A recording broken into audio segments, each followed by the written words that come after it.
사람은 대부분 자기를 드러내고 싶어 합니다. 그래도 내가 남보다는 뭔가 가진 게 있고, 뭔가 할 수 있는 게 있고, 자랑할 만한 것이 있다라는 것을 좀 보여주고 싶어 합니다.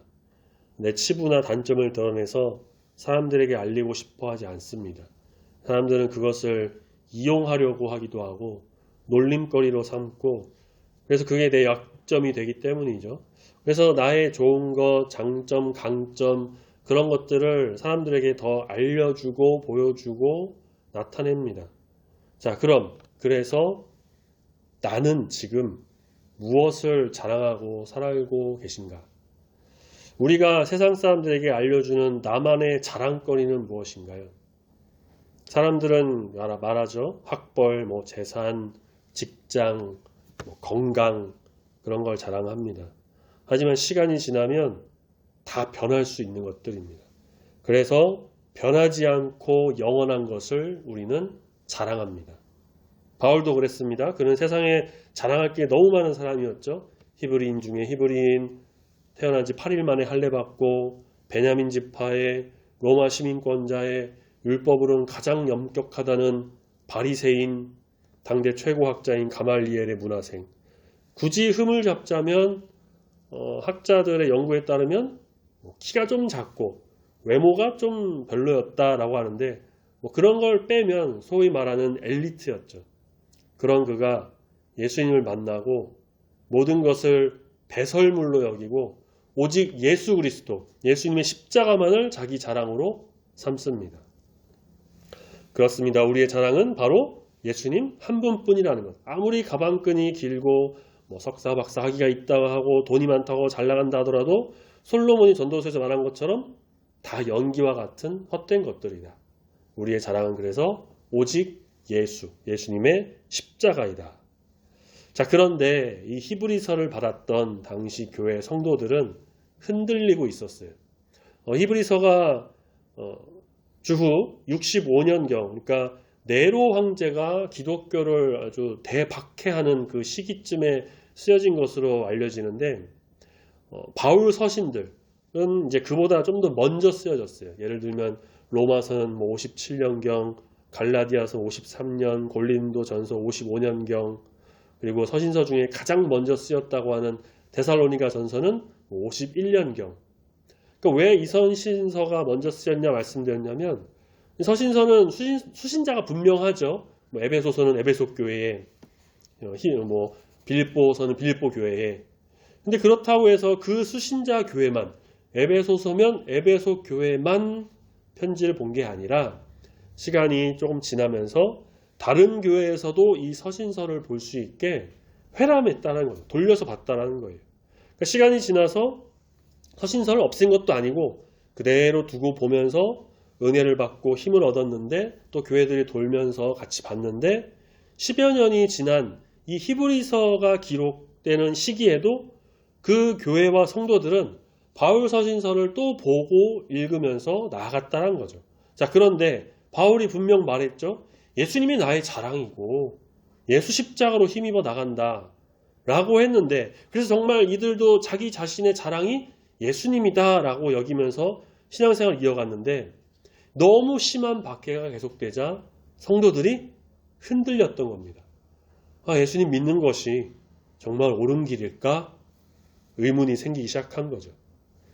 히브리서 기자는 그래서 그리스도인들의 마음의 확실한 믿음을 다지기 위해서 예수님을 이제 다시 보여줍니다. 너희가 믿는 예수님이 누구신가? 그분은 천사보다도 뛰어나신 하나님의 아들이시다. 구원의 하나님으로 기뻐하는 삶은 바로 이 예수님이 얼마나 위대하신 분이신가를 아는 데서 시작된다라고 해도 과언이 아닐 것입니다. 오늘 말씀에서 그 예수님이 어떤 분이신지를 깨닫는 귀한 은혜가, 그래서 예수님이 나의 자랑이 되는 이 시간이 되길 바랍니다. 5절에서는 예수님을 천사와 비교하죠. 천사는 하나님의 종들입니다. 14절, 마지막 14절에도 그러죠. 모든 천사들은 섬기는 영이다. 그러니까 인간보다는 능력이 있어요. 능력이 있는데 그들 역시 피조물에 불과해요. 하지만 예수님은 종이 아니라 하나님의 아들이십니다. 6절에 말한 것처럼 맏아들. 하나님께서 천사 중 누구에게도 너는 내 아들이야. 오늘 내가 너를 낳았도다. 그렇게 말씀하시지 않으셨고요. 나는 그에게 아버지가 되고 그는 내게 아들이 될 것이다. 이렇게 말씀하지 않으셨다는 거예요. 천사들을 향해서 말이죠. 이 말씀은 오직 예수님께만 해당되는 것이다. 천사는 하나님을 섬기지만 예수님은 하나님과 동일한 본성을 가지신 아들이시다. 예수님은 그저 많은 종들 가운데 하나가 아닙니다. 예수님은 유일한 구원자이시며 하나님의 독생자이시고 예수님을 믿는 것으로 인해 박해를 받은 이 그리스도인들에게 너희가 믿고 자랑하는 예수님, 이 예수님은 결코 천사와 같은 어떤 종이나 아무렇지 않게 그냥 내려온 분이거나 그냥 사람들이 말하는 선지자 중 하나 결코 그런 분이 아니다라는 것을 분명하게 말하고 있다는 거예요. 종교다원주의라는 말이 있습니다. 들어보셨나요? 쉽게 말하자면 뭐로 가도 서울만 가면 된다 뭐 이런 거예요. 어떻게 믿든 어떤 종교를 믿든 다 하나님께로 연결되는 거고 다 천국 간다. 기독교 물론이고 뭐 불교, 이슬람교, 힌두교도 괜찮다. 다른 종교 인정한다. 함께 협력해서 각자 종교 잘 믿으면 된다. 뭐 이런 게 이제 종교다원주의에서 주장하는 것 중에 하나입니다. 하지만 성경은 분명히 말해요. 구원은 오직 하나님의 아들이신 예수 그리스도만을 통해서 주어진다라는 것을. 우리의 자랑, 우리의 모든 것, 오직 예수님을 통하여서 구원의 길, 의의 길로 가게 됩니다. 그래서 우리가 기뻐하는 이유는 바로 우리를 붙드는 분이 단순한 종교 지도자, 선지자, 선생님이 아니라 바로 하나님의 아들, 구세주, 구원자이신 예수 그리스도이기 때문입니다. 자, 구원자 예수님은 또한 영원히 다스리시는 왕이세요. 8절 아들에 관하여는 이라고 하면서 하나님이 그 아들 예수님이 어떤 분이신지를 이제 잘 말해주고 있는 거죠. 주의 보좌는 영원하며 주의 나라의 규는 공평한 규이니이다. 규는 이제 지휘봉 같은 걸로 당시 왕들이 주로 들고 다니던 그런 겁니다. 요즘도 뭐 군대 이제 사단장이나 어떤 사령과 같은 그런 어떤 대대장 그런 사람들이 이제 지휘봉으로 그런 걸 뭐 들고 다니는데 그런 걸 말해요. 이제 성경에서 말하는 이런 규가 바로 그런 건데 이 규는 뭘 상징하느냐? 왕권을 상징하는 겁니다. 세상 왕들은 어때요? 사라져요. 역사를 움직였던 왕들, 권력을 가졌던 사람들 다 결국은 무덤에 갔습니다. 우리나라 역사상 가장 위대하다고 알려지는 뭐 광개토 대왕이나 세종대왕 아직 살아계시나요? 아니요, 죽었습니다. 다 죽었어요. 하나님 하지만 어때요? 예수님은 영원하시다. 영영하시다. 또 예수님의 나라 또한 영원하다. 세상은 흔들려요. 경제도 흔들리고 정치도 흔들리고 국제정세, 요즘은 뭐 유가도 흔들리고 건강도 흔들리고 우리가 어떤 세운 계획도 다 흔들려요.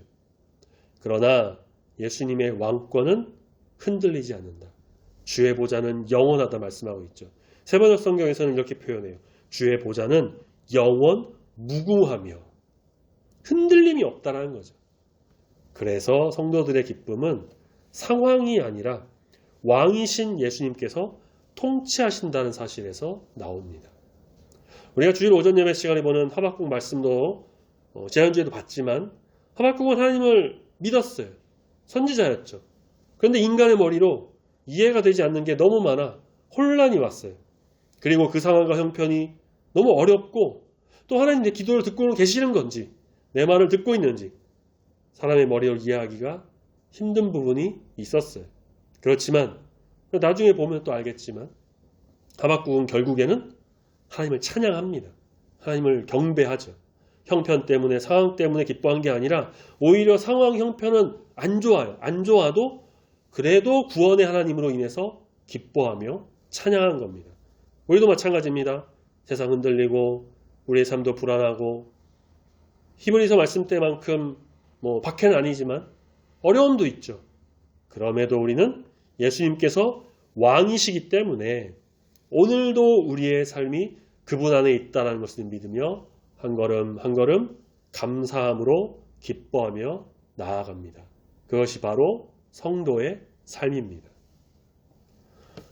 오늘 본 히브리서 1장에서는요. 구약 말씀이 많이 인용되는데 5절에서는 시편 2편 7절과 사무엘하 7장 14절, 6절에서는 시편 97편 7절, 7절에서는 시편 104편, 8절과 9절에서는 또 시편 45편 이하, 주로 시편 말씀을 인용하죠.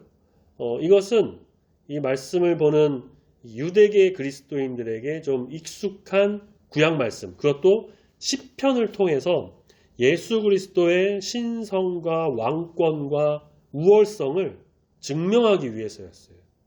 시편 말씀에는 장차 오실 메시아와 그분의 왕권에 대해 이렇게 많이 말씀 예언하고 있습니다. 10절과 10절, 11절, 12절에서도요. 시편 102편을 또 이용하고 있죠. 주님은 태초에 기초를 두셨고 그분이 지으신 모든 것, 세상의 것은 결국 다 멸망하고 없어지지만 오직 주는 영존, 영원히 계실 것이다 라고 해요. 세상은 옷이 낡고 변하는 것 같이 변하지만 주님은 여전하며 연대가 다함이 없으시다. 이게 무슨 말이냐? 한결같으시고 주의 세월에는 끝이 없을 것이다 라는 거예요. 세상은 하루가 다르게 변하죠. 젊음도 변하고 건강도 변하고 인간관계도 다 변하고 영원한 건 없습니다. 하지만 예수님은 변하지 않으신다는 것. 어제도 오늘도 내일도 영원토록 동일하신 분. 우리를 향한 그 마음과 사랑, 자비가 예나 지금이나 영원히 변함이 없으시고 그분이 통치하는 나라 역시 변함이 없다라는 것. 그래서 성도에게 가장 큰 위로가 된다는 건 뭐냐면 내가 변하지 않았다. 나는 괜찮다. 그게 아니라 주님이 변하지 않으신다는 것이 큰 위로라는 거예요. 왜냐하면 내 믿음이 흔들릴 수 있거든요. 하지만 주님은 흔들림이 없습니다. 내 결심은 약해질 수 있어요. 하지만 주님의 약속은 변하지 않습니다. 나는 부족하고 연약하고 넘어질 때가 있지만 우리와 함께 하시는 예수님은 영원하시고 변함이 없으시고 늘 우리를 붙들어 주신다.